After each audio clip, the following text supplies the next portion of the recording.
If I recall, during that rookie season, the Jazz went through a big old controversy with your boy D. Will and Coach Sloan, where the coach got replaced by Ty Corbin and your boy got traded. Yeah. So what was the biggest takeaway from that situation? Man, do you want me to tell the story of how it happened? Yeah. So we were playing Chicago at home, and something happened in the first half, and I don't remember what exactly happened in the first half, but it set off Coach Sloan. And so we were losing at halftime, and we come in during halftime, and he just normally he comes in and he like says something a little bit to the team before meeting with the coaches and coming back, and he just stormed right through the locker room. Then D. Will came storming through the locker room right after him and followed him around the corner. And then the owner came through. Oh shit. And it was like everyone's looking around like, yo, something's going down. And they went around the corner, but you could still hear like the yelling them back and forth. And then Coach Sloan came out and walked straight back onto the court, didn't say a single word the rest of the game, like during timeouts, during anything. He'd just sit there.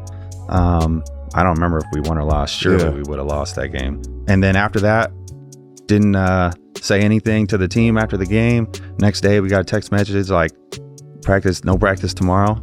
And it was like, Coach Sloan resigned. And then that was it. And then That's Ty crazy. took over. And a week later, D. Will was traded. There were two people I thought would still be like, Coach Sloan had been there for 27 years. D. Will was our all-star point guard, face of the franchise. Right. Both gone within a week. Yeah. So with that said, how did you feel from going from not playing, your boy getting up out of here, and now you starting? Oh, I was loving it. Loving it. Yeah, I mean, it couldn't have been better for me. Right. Yeah. I went from not playing at all to now I'm actually in the rotation a little bit.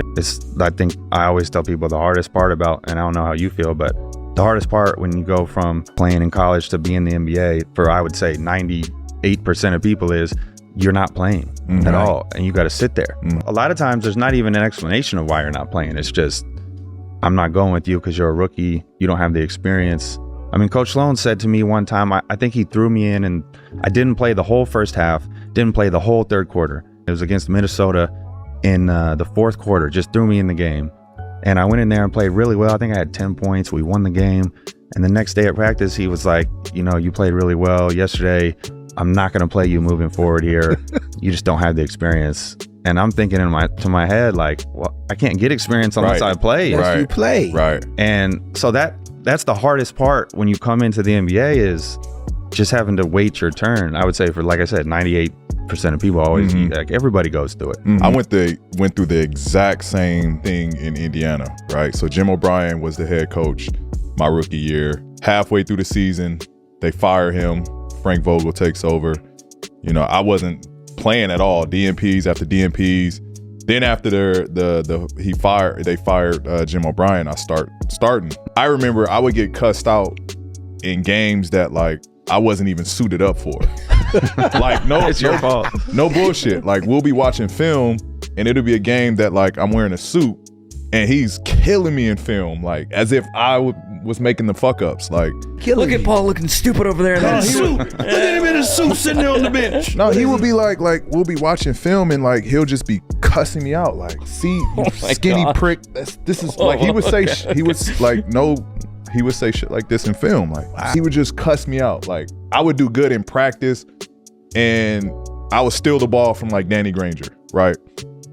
And he'd be like, "Come on, Danny, like, don't let the skinny prick." Like he would, and I'd just be like, "Damn!" Like, man, he was really hammering home the skinny thing. Huh? Man, he would hit home on this every time. He was trying to hint you, get some weight, get your weight up. And I think he lost the team. Like that was the reason we fired him. He lost the team. The way he was just talking to us, it was just crazy.